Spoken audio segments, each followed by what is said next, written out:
Bismillahirrahmanirrahim. Assalamualaikum warahmatullahi wabarakatuh. Alhamdulillahi rabbil alamin.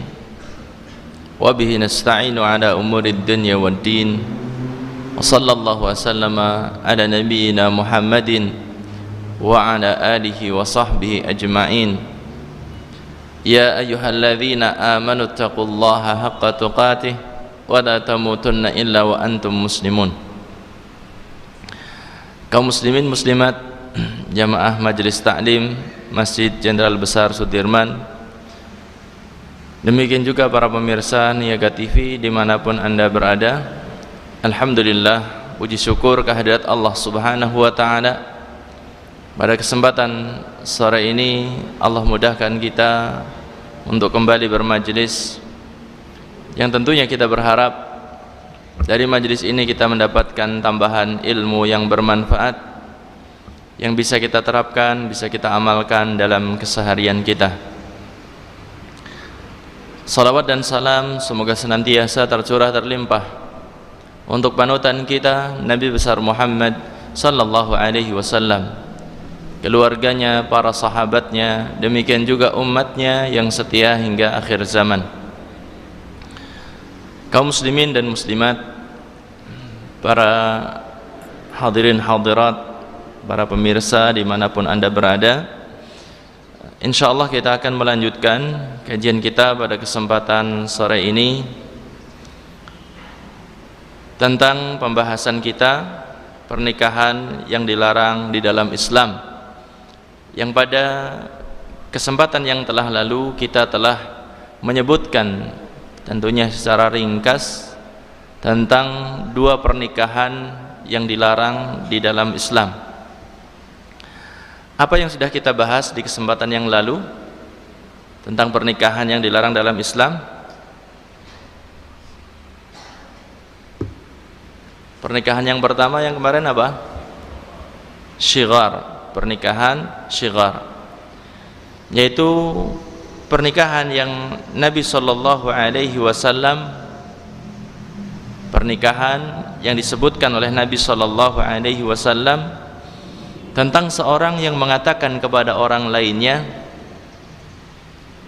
bahwasannya nikahkanlah aku dengan putrimu, maka aku akan nikahkan putriku dengan dirimu.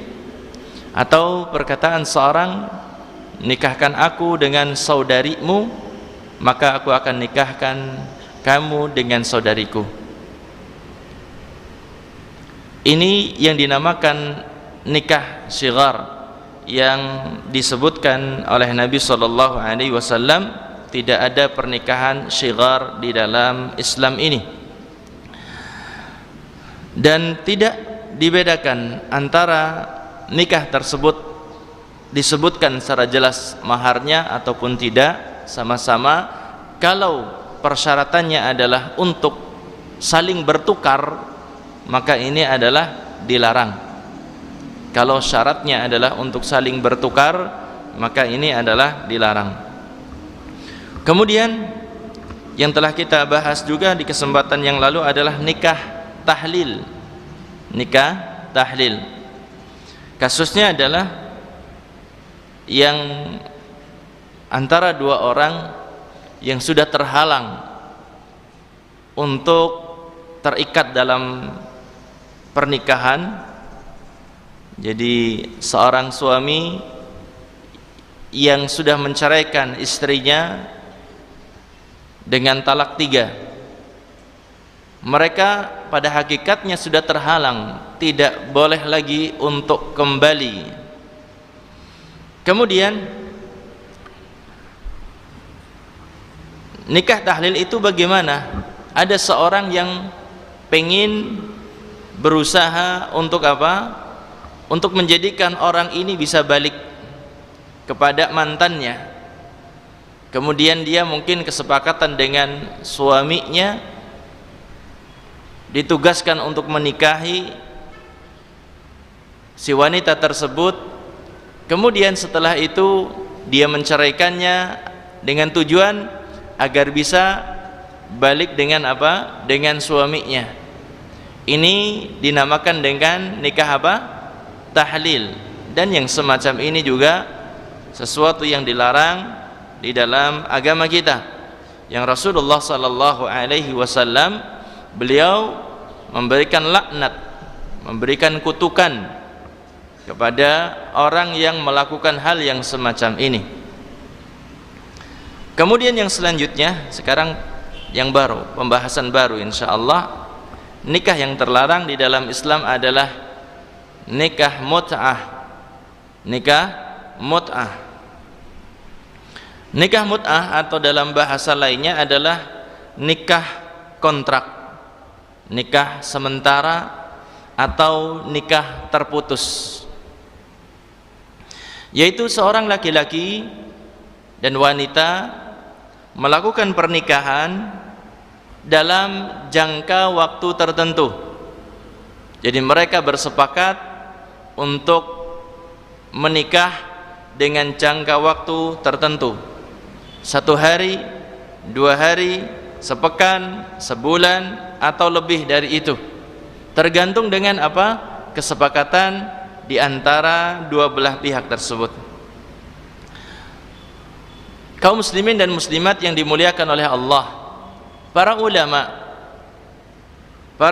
telah bersepakat tentang haramnya pernikahan dengan model semacam ini, haramnya nikah mut'ah. Para ulama telah bersepakat bahwasannya nikah mut'ah ini adalah tidak sah. Kalau seandainya sudah terjadi, maka pernikahannya adalah batal. Kalau seandainya terjadi, maka pernikahannya adalah batal. Telah datang riwayat dari sahabat Sabrah al-Juhani radhiyallahu anhu. Sahabat Sabrah al-Juhani radhiyallahu anhu, beliau mengatakan, amarana Rasulullah sallallahu alaihi wasallam bil mut'ah amal fathi hina dakhalna Makkah. Beliau mengatakan bahwasannya Rasulullah sallallahu alaihi wasallam pernah memerintahkan kami untuk melakukan nikah mut'ah. Kapan itu? Pada saat Fathu Makkah. Jadi Rasulullah sallallahu alaihi wasallam pernah memerintahkan para sahabat untuk melaksanakan nikah mut'ah, yaitu pada saat Fathu Makkah, ketika beliau sallallahu alaihi wasallam dan para sahabat memasuki kota Makkah. Thumma lam nakhruj minha hatta nahana anha. Kemudian sahabat Sabrah tersebut mengatakan, kemudian sebelum kami meninggalkan kota Makkah, beliau sallallahu alaihi wasallam telah melarang kami untuk melakukan nikah mut'ah. Hadis ini diriwayatkan oleh Imam Muslim. Hadis yang tadi kita sebutkan diriwayatkan oleh Imam Muslim. Jadi jamaah sekalian yang dimuliakan oleh Allah, nikah mut'ah atau nikah kontrak, nikah sementara, itu adalah pernah diperintahkan oleh Nabi sallallahu alaihi wasallam, namun itu sangat singkat sekali, yaitu ketika mereka para sahabat masuk ke kota Makkah. Kemudian sebelum mereka meninggalkan kota Makkah sudah dilarang oleh Nabi sallallahu alaihi wasallam. Jamaah sekalian yang dimuliakan oleh Allah. Kemudian dalam hadis yang lain disebutkan bahwasanya Rasulullah sallallahu alaihi wasallam bersabda, "Ya ayyuhan nas, inni qad adzintu lakum fil istimta' minan nisa. Wa inna Allaha qad harrama dzalika ila yaumil qiyamah." Beliau sallallahu alaihi wasallam memanggil para sahabatnya, "Ya ayyuhan nas, wahai sekalian manusia. Wahai sekalian manusia. Inni qad kuntu adzintu lakum fil istimta' minan nisa." Sesungguhnya aku pernah mengizinkan kalian untuk bersenang-senang dengan wanita. Sesungguhnya aku pernah mengizinkan kalian untuk bersenang-senang dengan wanita. Yang dimaksudkan untuk nikah mut'ah. Sesungguhnya kata Nabi, aku pernah mengizinkan kalian untuk nikah mut'ah. Wa innallaha qad harrama dzalika ila yaumil qiyamah. Dan sesungguhnya Allah telah mengharamkan itu hingga yaumil qiyamah. Jadi setelah dihalalkan oleh Nabi SAW, setelah itu Allah Subhanahu wa ta'ala mengharamkan nikah mut'ah sampai hari kiamat. Hadis ini juga dikeluarkan oleh Imam Muslim rahimahullahu ta'ala di dalam sahihnya. Jamaah sekalian, kaum muslimin muslimat, demikian juga para pemirsa rahimani wa rahimakumullah, ini adalah sekilas tentang nikah mut'ah, dan kita tidak berpanjang lebar dalam pembahasan ini karena kita intinya adalah ingin mengenalkan tentang istilah-istilah pernikahan yang dilarang di dalam agama kita. Nikah mut'ah artinya nikah apa tadi? Sementara, atau nikah kontrak, atau yang terputus gitu ya, dalam waktu tertentu kemudian selesailah pernikahan. Bapak Ibu sekalian, kaum muslimin dan muslimat rahimani wa rahimakumullah, kita lanjutkan yang keempat, nikah dalam masa iddah. Nikah dalam masa iddah. Jadi di antara pernikahan yang dilarang di dalam agama kita adalah pernikahan di masa iddah. Masa iddah itu adalah masa di mana wanita itu menunggu. Masa iddah, baik dia karena diceraikan oleh suaminya atau dia itu ditinggal mati oleh suaminya, maka wanita di masa itu dia melakukan iddah. Maka di masa iddah wanita tidak boleh untuk apa? Melakukan pernikahan. Masa iddah ini kalau seandainya dia diceraikan oleh suaminya, masa iddahnya adalah 3 kali apa? 3 kali suci. 3 kali suci. Atau jika dia ditinggal mati oleh suaminya adalah 4 bulan 10 hari. 4 bulan 10 hari. Di masa itu kewajiban seorang wanita adalah untuk menunggu. Tidak boleh baginya untuk melakukan akad nikah. Tidak boleh baginya untuk apa? Dinikahi. Allah Subhanahu wa ta'ala berfirman di dalam surat Al-Baqarah ayat yang ke-235. Surat Al-Baqarah 235. Allah Subhanahu wa ta'ala berfirman, "Wala ta'zimu 'uqdatan nikah hatta yablughal kitabu ajalah." Dan janganlah kalian menetapkan akad nikah sebelum habis masa iddahnya. Sebelum habis masa iddahnya. Jamaah sekalian, kaum muslimin dan muslimah yang dimuliakan oleh Allah, jangan sampai datangnya seorang yang sangat istimewa umpamanya, kemudian menjadikan seorang wanita dia berbohong dalam masa iddahnya.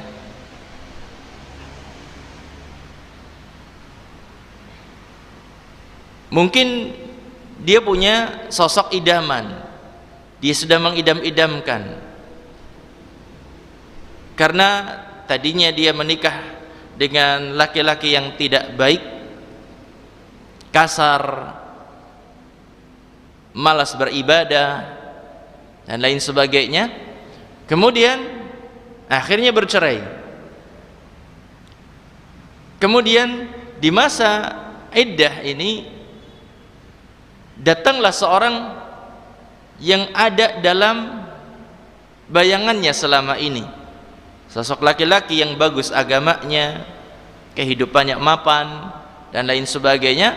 Jangan menjadikan seorang muslimah kemudian apa? Berbohong dalam masalah hitungan apa? Iddahnya.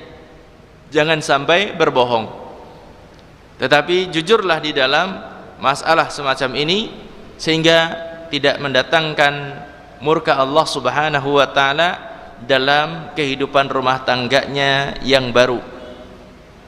Demikian juga sebagai seorang laki-laki, jangan terburu-buru ketika ada seorang yang berpisah dari suaminya, kemudian si laki-laki ini maju datang kepadanya memberikan harapan gitu, jangan terburu-buru.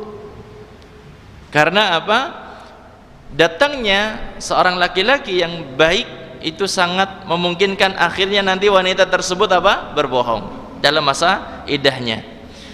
Kalau seandainya cuma sekedar apa namanya menyampaikan ada keinginan gitu ya terhadapnya, ini secara tidak langsung maka tidak mengapa. Tetapi kalau sampai datang kemudian meminang dalam kondisi dia masih di masa iddah, maka ini tidak diperbolehkan. Jamaah sekalian, kita lanjutkan yang setelahnya, yang kelima. Yang kelima adalah nikah dengan wanita kafir bukan Nasrani dan Yahudi. Nikah dengan wanita kafir bukan Nasrani dan juga bukan Yahudi, artinya bukan ahli kitab, agama apapun, maka ini dia haramkan, dilarang di dalam agama kita. Adapun menikah dengan wanita Yahudi, menikah dengan wanita Nasrani bagi kaum laki-laki adalah dibolehkan, namun tentunya seorang laki-laki harus mengedepankan seorang muslimah di dalam apa? Dalam kehidupan berumah tangganya, karena sosok tersebut akan menjadi pendamping dalam hidupnya, yang dalam kehidupan rumah tangga itu kehidupannya tidak akan tidak ada jaminan bahwasanya kehidupannya akan nyaman terus gitu. Kadang-kadang terpuruk, kadang-kadang dalam posisi nyaman, yang sangat membutuhkan seorang yang benar-benar tulus menemaninya. Jadi kalau seandainya sekarang ada pilihan wanita ahli kitab dari Yahudi ataupun Nasrani, kemudian satunya ada muslimah, mana yang didahulukan? Ya tentunya muslimah. Sebagiannya mengatakan, gimana ya, saya sudah kadung dekat, sudah apa, terlanjur dekat dengan wanita tersebut, akhirnya memilih. Namun sebagaimana kita tahu di negeri kita ini, hak pengasuhan anak itu nanti adalah apa? Kalau seandainya terjadi perceraian itu apa? Dibagi biasanya. Kalau punya anak dua, satu ikut ayahnya, satu ikut ibunya. Beda dengan negeri Islam, akan ditetapkan untuk siapa? Untuk sang ayah. Maka ini akan aman. Kalau seandainya anaknya menjadi rebutan antara suami dengan istri yang suaminya muslim, kemudian wanitanya adalah ahli kitab, seperti itu, ketika maju ke pengadilan yang diterapkan bukan hukum Islam, maka nanti akan kewalahan, dan ini akan sangat mengerikan tentunya akibatnya, tanggung jawab di hadapan Allah Subhanahu wa ta'ala. Jadi menikah dengan wanita kafir selain Yahudi dan Nasrani itu adalah tidak diperbolehkan. Meskipun ada dari Yahudi ataupun Nasrani, kalau ada muslimah tentunya itu yang dikedepankan. Lalu bagaimana sekarang kebalikannya? Kebalikannya bagaimana? Ada seorang muslimah menikah dengan orang Nasrani ataupun orang Yahudi. Boleh apa tidak? Tidak boleh sama sekali. Tidak boleh sama sekali. Karena seorang wanita jika dia menikah dengan Yahudi ataupun Nasrani, tentunya dia akan menjadi yang dipimpin gitu. Istri adalah yang dipimpin, suami adalah yang memimpin. Maka nantinya akan menimbulkan apa? Sesuatu yang sangat berat tentunya. Maka Islam melarang pernikahan seorang muslimah dengan agama apapun, dengan laki-laki dari agama apapun, dilarang. Allah Subhanahu wa ta'ala berfirman dalam surat Al-Baqarah 221. Surat Al-Baqarah ayat 221. Allah Subhanahu wa ta'ala sebutkan, wala tankihu al-musyrikati hatta yu'minna wala amatum mu'minatun khairum min musyrikatin walau a'jabatkum. Allah Subhanahu wa taala berfirman, dan janganlah kalian menikahi wanita-wanita musyrik. Janganlah kalian menikahi wanita-wanita musyrik. Musyrik dimaksudkan di sini adalah non ahli kitab, selain ahli kitab. Janganlah kalian menikahi wanita-wanita musyrik hatta yu'minna, sampai mereka itu beriman, sampai mereka masuk Islam. Jangan nikahi mereka. Kemudian Allah Subhanahu wa taala sebutkan pembandingnya, wala amatun mu'minatun, sungguh budak hamba sahaya yang memiliki iman. Budak perempuan yang memiliki iman khairun, itu jauh lebih baik, min musyrikatin, dari wanita musyrik, walau a'jabatkum, meskipun wanita musyrik tersebut adalah begitu menakjubkanmu, begitu menarik hatimu. Yang didahulukan adalah apa? Seorang mukminah, dan dikatakan oleh Allah khairun, lebih baik atau jauh lebih baik daripada wanita yang musyrik. Saudaraku sekalian yang dimuliakan oleh Allah, ayat ini sangat jelas sekali tentang larangan dari Allah Subhanahu wa taala kepada kita semuanya menikahi wanita musyrik, yaitu wanita non ahli apa? Ahli kitab, selain ahli kitab. Kemudian yang selanjutnya, yang keenam, pernikahan yang dilarang adalah menikah dengan wanita-wanita yang diharamkan karena nasab atau karena kekeluargaan pernikahan. Sebagaimana pembahasan kita di awal tentang mahram ya, tentang wanita-wanita yang dilarang untuk dinikahi, ada yang karena nasab dan ada yang karena pernikahan. Kemudian juga yang ketujuh selanjutnya adalah nikah dengan wanita yang diharamkan karena sebab persusuan. Karena sebab apa? Persusuan. Ini juga telah kita bahas di kesempatan yang telah lalu. Kemudian yang kedelapan adalah nikah dengan menghimpun antara wanita dengan bibinya. Jadi ini dilarang pernikahan yang semacam ini. Jadi seorang menikah dengan wanita, kemudian orang ini pengen menikahi bibi dari wanita tersebut, baik bibi dari ayah ataupun bibi dari ibu, sama-sama dilarang, tidak boleh digabungkan. Atau kebalikannya, nikah dengan seorang wanita, wanita ini punya ponakan gitu, kan sama saja seperti itu. Tidak boleh menggabungkan atau menghimpun wanita dengan bibinya, baik dari pihak ayahnya maupun dari pihak ibunya. Dalam hadis yang diriwayatkan oleh Imam Bukhari dan juga Imam Muslim, Nabi SAW beliau bersabda, la yujma'u bainal mar'ati wa ammatiha wala bainal mar'ati wa khalatiha. Kata Nabi SAW, tidak boleh dikumpulkan antara seorang wanita dengan saudari ayahnya, bibi dari ayahnya, dan tidak boleh digabungkan antara seorang wanita dengan bibi dari ibunya. Jelas ini ya? Jelas? Tidak boleh menggabungkan antara seorang wanita dengan apa? Bibi dari wanita tersebut, baik dari pihak ayahnya ataupun pihak ibunya.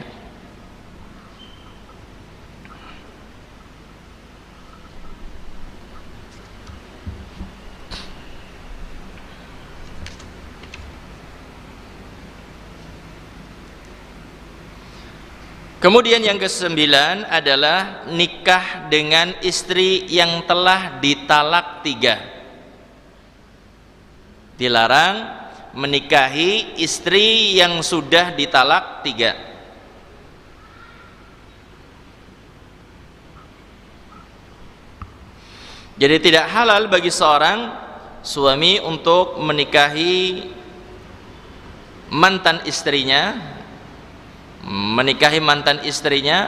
ketika talaknya adalah sudah talak 3. Adapun talak 1, 2 maka boleh kembali, boleh rujuk kepadanya.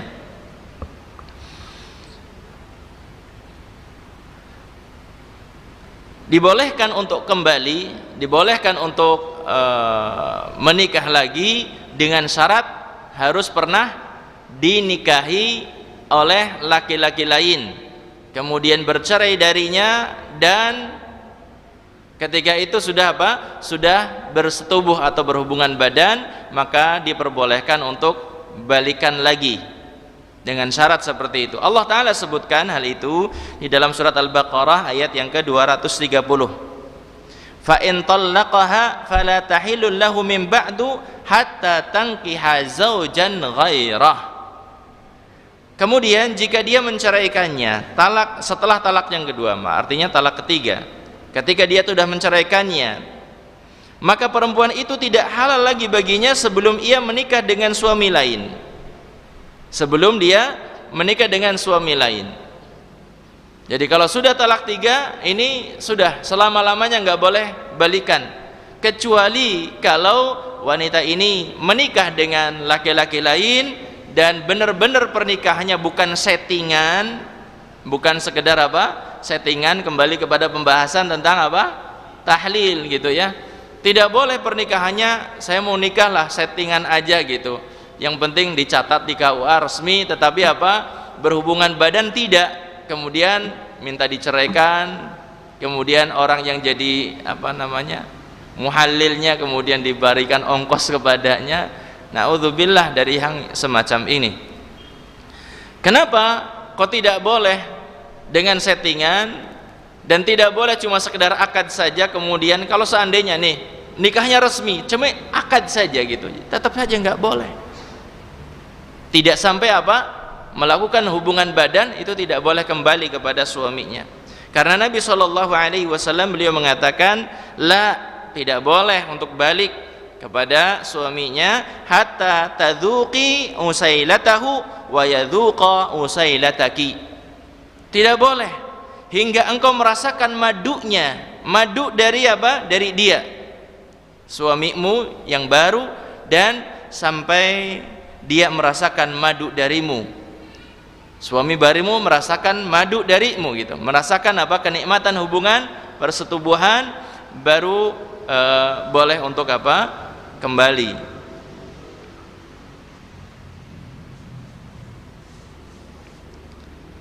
Jamaah sekalian, kaum muslimin muslimat, demikian juga para pemirsa rahimani wa rahimakumullah, sudah ada beberapa pertanyaan yang masuk. Insyaallah kita akan bahas, ini baru sampai yang ke-9 dulu. Kalau seandainya nanti kita bahas pertanyaannya selesai, kemudian kita sambung, kita lanjutkan, tidak mengapa.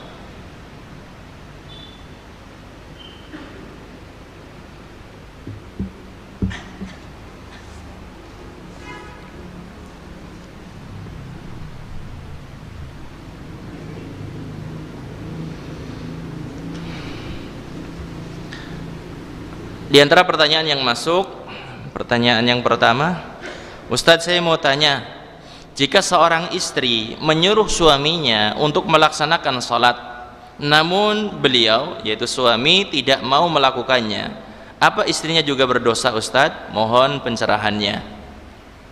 Ini kasus yang banyak sekali terjadi di tengah masyarakat kaum muslimin, tentunya karena nikah itu modalnya cuma sekedar pandangan mata, dilihat oke, dilihat keren, duitnya banyak, cuma itu saja, sehingga akibatnya di kemudian hari merasakan, ya Allah, ternyata suamiku nggak sholat, ternyata suamiku nggak bisa baca Quran, dan lain sebagainya, keluhan-keluhan yang muncul. Jamaah sekalian yang dimuliakan oleh Allah, menanggapi pertanyaan ini, perhatikan baik-baik. Jika seorang suami tidak sholat sama sekali, jika suami tidak sholat sama sekali, zuhur, asar, maghrib, isya, subuh, bablas semuanya gitu, maka berarti dia itu non-Islam, dia itu murtad, keluar dari agama. Baik-baik perhatikan, kalau suami itu tidak sholat sama sekali, hakikatnya bukan seorang muslim, dia telah murtad dari agamanya, dan tidak boleh ada ikatan pernikahan antara seorang laki-laki non-Islam dengan seorang muslimah. Kemudian, namun kalau seandainya sekarang dia sudah mengetahui hukum ini, kemudian suaminya tetap tinggal bersama dia dalam rumah tersebut karena belum mau untuk memutuskan hubungan pernikahannya, maka kewajiban dia untuk bertahan untuk tidak mau digauli oleh suaminya. Karena tidak halal seorang wanita muslimah untuk digauli oleh seorang laki-laki yang non-Islam, tidak boleh. Bertahan kalau seandainya masih bisa bertahan, kemudian kalau seandainya tidak, ya tinggalkan rumah tersebut.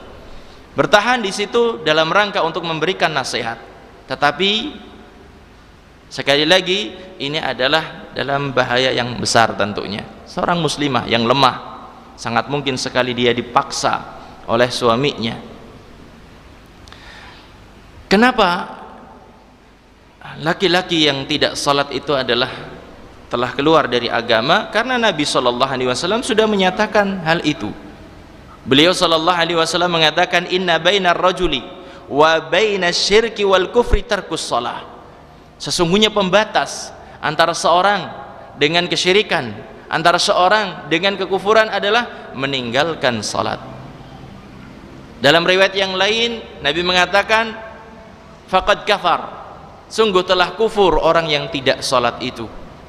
Jadi jamaah sekalian yang dimuliakan oleh Allah, berdasarkan Al-Quran, berdasarkan hadits Nabi SAW, para ulama menyebutkan bahwasanya orang yang tidak sholat itu adalah bukan lagi seorang muslim, maka tidak selayaknya mempertahankan ikatan pernikahan tersebut.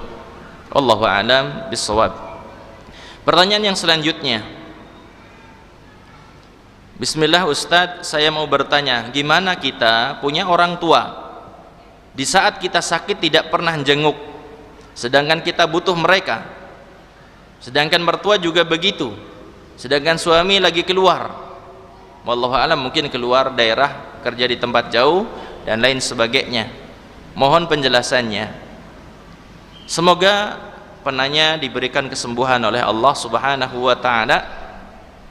Bagaimana sikap kita menghadapi kasus semacam itu? Orang tua tidak mau jenguk kita sebagai anak, ini lagi sakit, mungkin sakitnya berat juga, ternyata orang tua nggak mau jenguk, kemudian mertua juga sikapnya sama.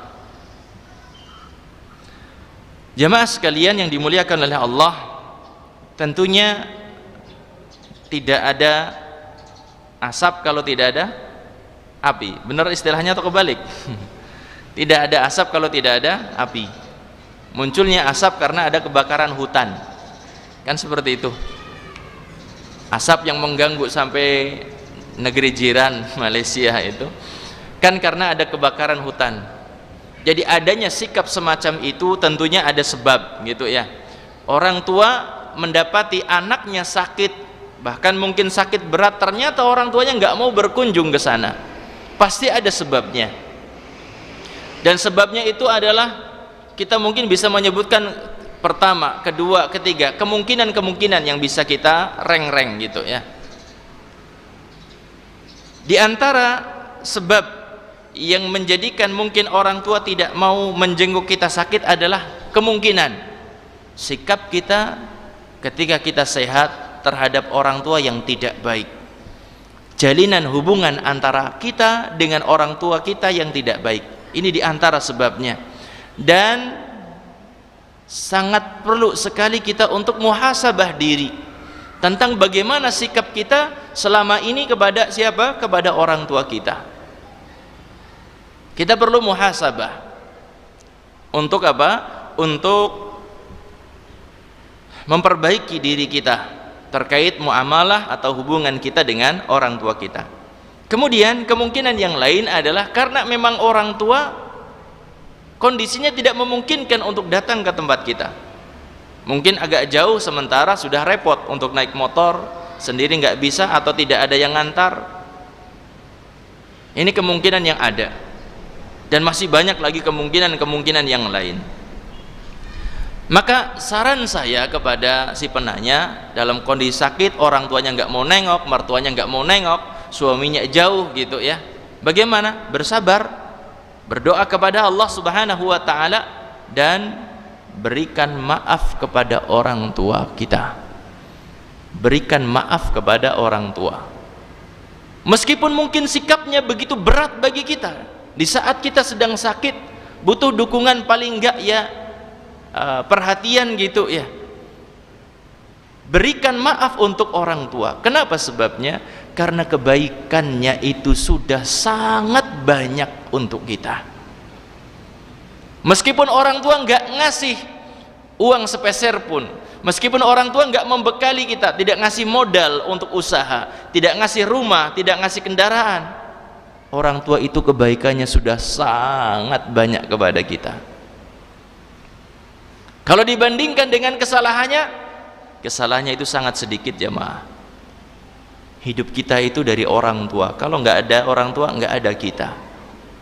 Orang tua sangat baik, jasanya sangat besar, meskipun nggak ngasih apa-apa sama kita, dalam arti nggak ngasih keduniawian sama kita. Fisik kita dari siapa sih? Ini dari orang tua kita. Kalau mau hitung-hitungan, kalau kita mau jujur, contoh saja lihat. Contoh kita lihat dalam kondisi orang tua sakit gitu ya. Orang tua sakit yang butuh orang tua mungkin dipapah sampai ke kamar mandi, yang butuh orang tua mungkin untuk diceboki ketika BAB gitu ya. Jangan pernah seorang anak merasa saya sudah hebat, saya sudah bisa nyeboki orang tua saya gitu ya. Jangan pernah merasa hebat. Berapa kali sih nyeboki orang tua? Kalau dibandingkan dengan apa yang diberikan orang tua kepada kita, coba bandingkan. Kita jujur, kita melihat tentang diri kita masing-masing, berapa kali kita diceboki oleh orang tua kita? Dari kita nggak bisa apa-apa sampai kita bisa mandiri, itu semuanya adalah jasa dari ibu kita. Yang paling besar adalah ibu kita.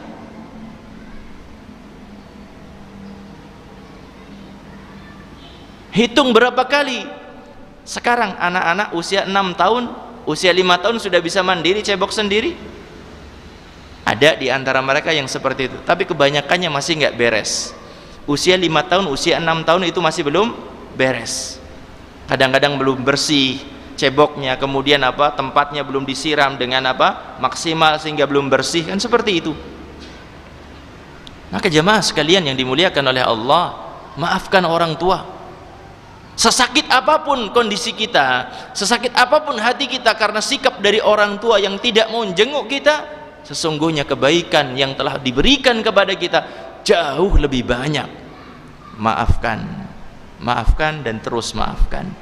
Jangan sampai ada benci sedikit pun kepada orang tua.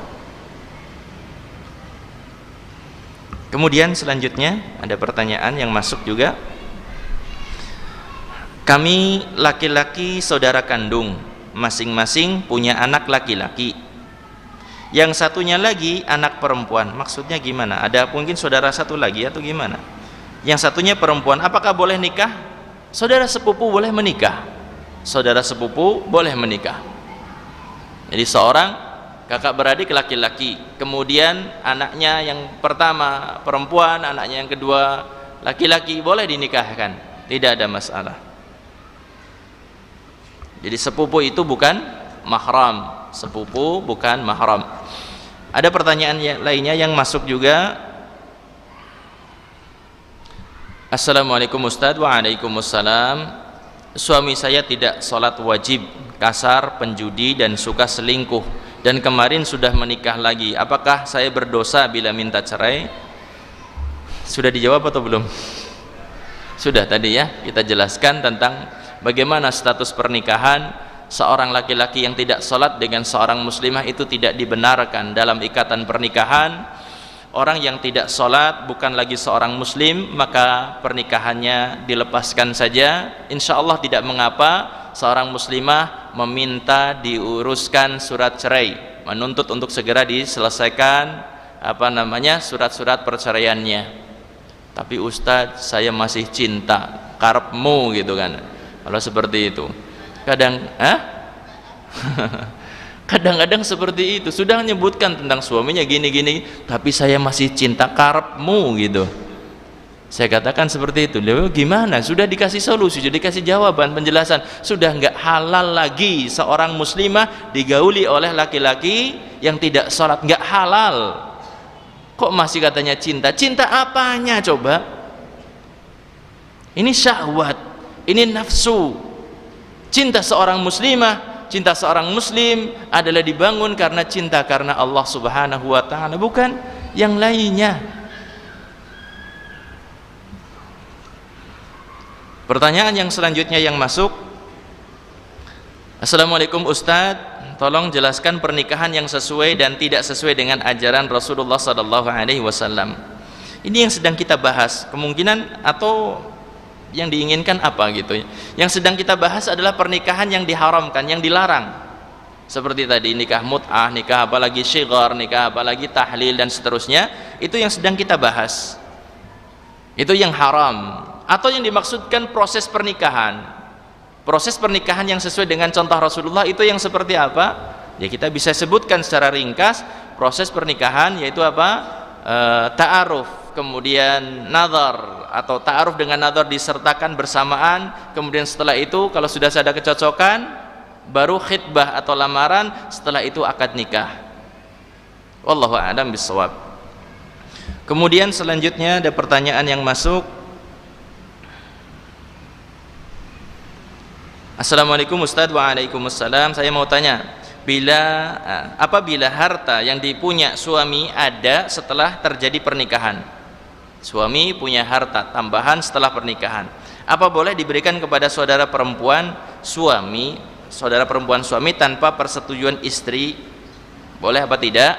Jamaah sekalian yang dimuliakan oleh Allah dan juga penanya yang dirahmati oleh Allah, perlu kita pahami bahwasanya di dalam Islam suami itu punya harta, istri juga punya harta, dan tidak dicampurkan begitu saja. Terbukti di dalam Islam itu adalah kalau suami meninggal, istri mewarisi harta dari suaminya. Kalau istrinya meninggal, suami mewarisi harta dari istrinya. Kalau seandainya dicampur, berarti nggak ada ketentuan semacam ini. Ini menunjukkan bahwasanya harta suami, harta istri juga harta istri. Masing-masing punya harta gitu ya. Kalau seandainya apa yang ditanyakan ini adalah benar-benar harta suami mendapatkan dari jerih payah dia sendiri, kemudian dia berikan kepada saudara perempuannya, maka tidak mengapa, boleh saja tanpa persetujuan istri terlebih dahulu. Alangkah baiknya kalau seandainya diberikan pengertian kepada istrinya. Alangkah baiknya kalau seandainya diberikan pengertian kepada istrinya.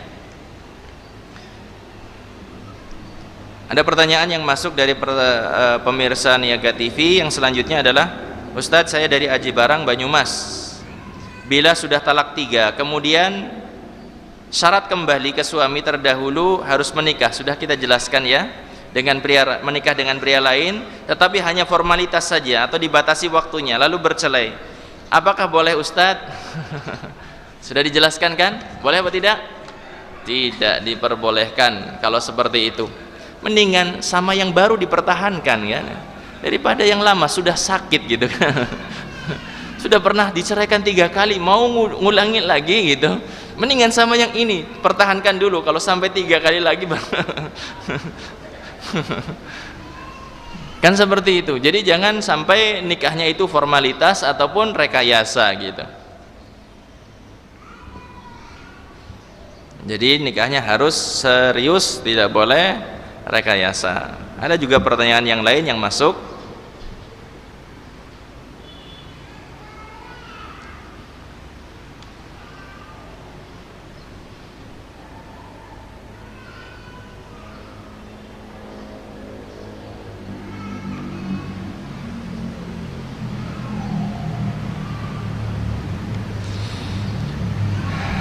Ada pertanyaan yang masuk, ada seorang laki-laki yang dia menikah lagi, seorang ayah laki-laki dalam kurung ayah, dia menikah lagi setelah menceraikan istri pertamanya. Si ayah tersebut tidak menafkahi anak perempuan sejak bercerai, artinya istri pertama punya anak perempuan, dia tidak menafkahinya sampai akhirnya si anak tersebut dewasa kemudian menikah. Masihkah si ayah tersebut berhak menjadi wali pernikahannya kalau seandainya pernikahannya adalah atau lahirnya ini bukan karena perzinaan, maka masih punya hak meskipun dia tidak memberikan nafkah kepada anaknya tersebut. Kalau nafkah kepada mantan istri nggak ada kepada mantan istri nafkah kepada anaknya, meskipun si laki-laki ini tidak memberikan nafkah kepada anaknya, maka wallahu alam sepanjang yang saya ketahui tidak gugur kewaliannya, dia tetap menjadi walinya. Namun di sini jika ketika dihubungi si ayah tersebut menyerahkan hak perwaliannya kepada hakim, maka apakah sah pernikahannya? Sah.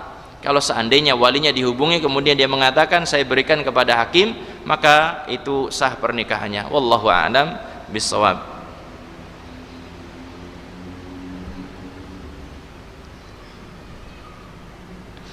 Ada pertanyaan lagi dari pemirsa Niaga TV. Assalamualaikum Ustaz. Waalaikumsalam. Mantu laki-laki dengan mertua perempuan apakah termasuk mahram? Sudah kita sebutkan atau belum? Sudah.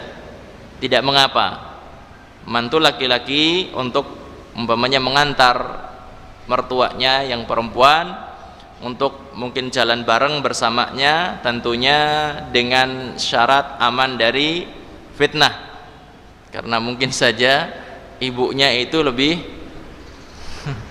menarik daripada istrinya. Ini kan bahaya juga kalau dibiarkan gitu ya, istrinya juga akan cemburu gitu, kok sukanya jalan sama ibu saya.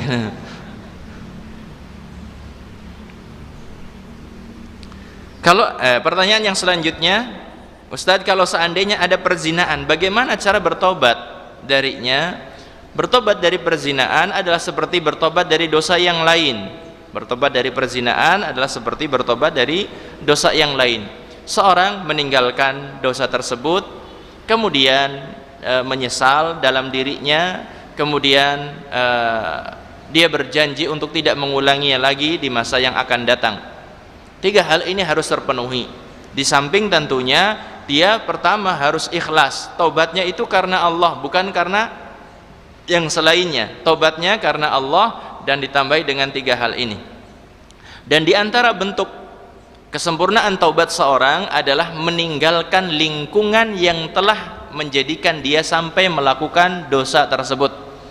Meninggalkan teman, pergaulan, lingkungan yang menjadikan sampai dia terjerumus ke dalam dosa tersebut. Ini di antara bentuk sempurnanya taubat seseorang kepada Allah Subhanahu wa taala. Dan tolong difahami, kalau orang berzina itu taubat kepada Allah sebelum dia melakukan pernikahan. Jangan sampai seorang punya keyakinan atau punya anggapan bahwasanya kalau nikah berarti sudah bertobat. Belum tentu. Kebanyakan orang punya anggapan seperti itu. Sebagai bentuk tanggung jawab, dia menikahi wanita yang dizinai, dianggap bahwasanya itu sudah bertobat dari zina. Belum tentu. Yang namanya bertobat itu adalah dia berikrar dengan Allah Subhanahu wa taala, kembali setelah melakukan maksiat untuk taat kepada Allah Subhanahu wa taala.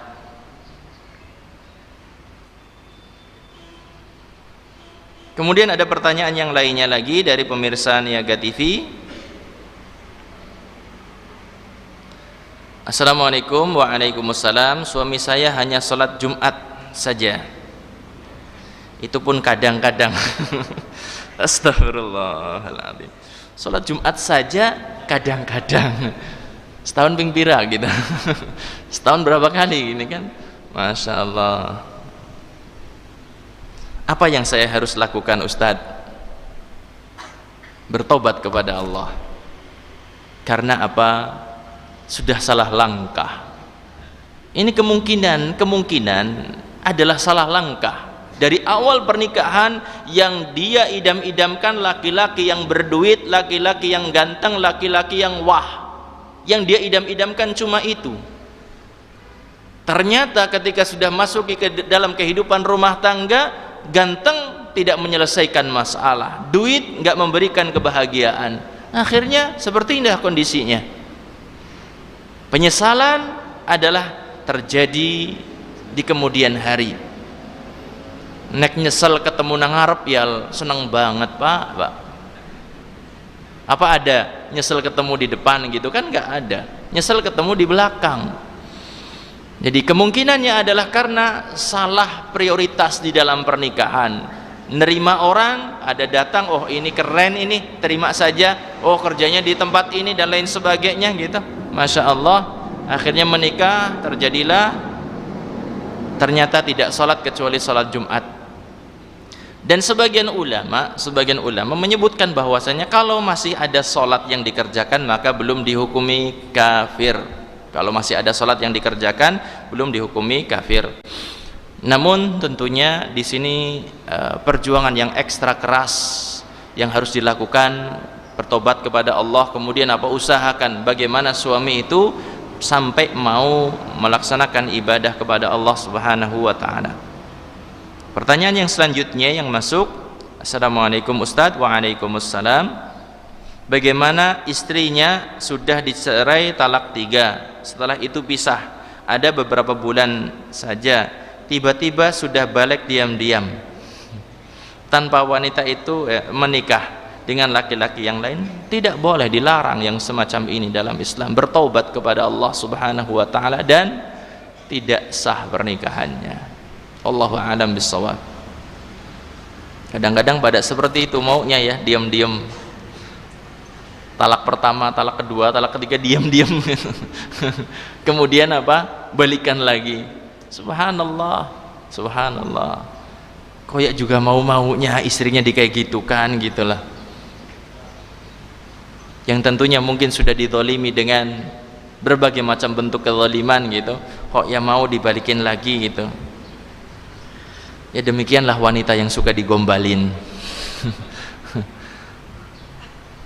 Kemudian selanjutnya, Assalamualaikum warahmatullahi wabarakatuh. Waalaikumsalam warahmatullahi wabarakatuh.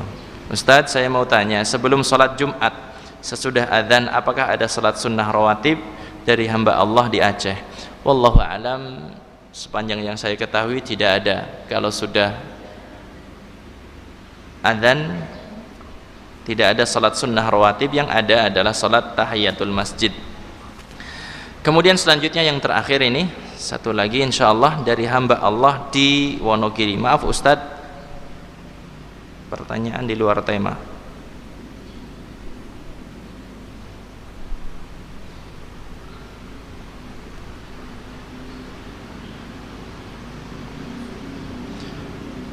Membayar fidyah atau memberi makan fakir miskin. Fidyah itu untuk 1 hari dari puasa yang ditinggalkan adalah adalah setengah dari ukuran zakat fitrah.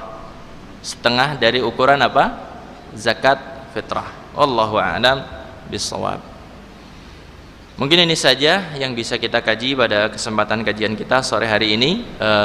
Masih tersisa beberapa pembahasan tentang pernikahan yang dilarang di dalam Islam. Dan kepada para pemirsa Niaga TV, silahkan untuk menyampaikan pertanyaan kepada nomor yang tertera di layar kaca. Sampaikan pertanyaan dan insya Allah ketika ada kemudahan pertanyaan tersebut akan dibahas secara langsung ataupun pada pertemuan yang akan datang biidznillah ta'ala. Semoga Allah Subhanahu wa ta'ala memberikan keberkahan kepada kita semuanya, kita bisa memahami apa yang kita pelajari dan kita bisa menerapkan atau mengamalkan apa yang telah kita pelajari bersama. Amin ya rabbal alamin. Kita akhiri, subhanakallahumma wa bihamdika asyhadu an la ilaha illa anta astaghfiruka wa atubu ilaik. Wabillahi taufiq wal hidayah. Wassalamualaikum warahmatullahi wabarakatuh.